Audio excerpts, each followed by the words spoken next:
Nelangsa bocah 10 tahun di Nias dianiaya kerabat bertahun-tahun hingga kaki tak berbentuk.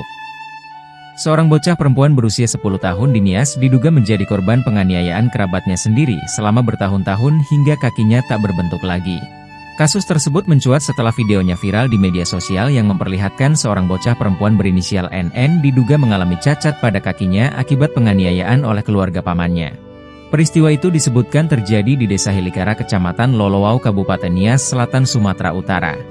Dalam video rekaman yang diunggah akun Instagram @mediagramindo, terlihat puluhan warga mengerumuni rumah korban.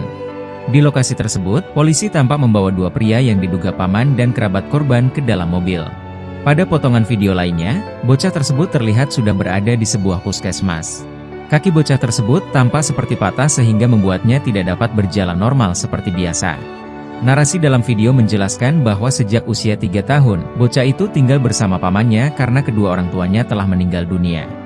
Namun selama diasuh oleh sang paman, korban diduga kerap mengalami penganiayaan. Tak pelak perlakuan biadab keluarga pamannya kepada si anak yang masih bocah itu, berakibat tangan dan kakinya patah dan tumbuh tidak sempurna, tulis narasi video. Menanggapi viralnya video tersebut, polisi pun langsung bertindak.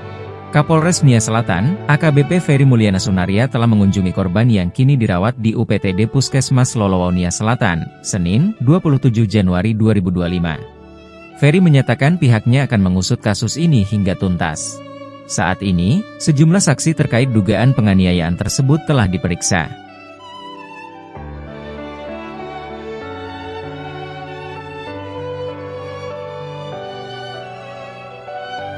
Download Tribun X sekarang, menghadirkan lokal menjadi Indonesia.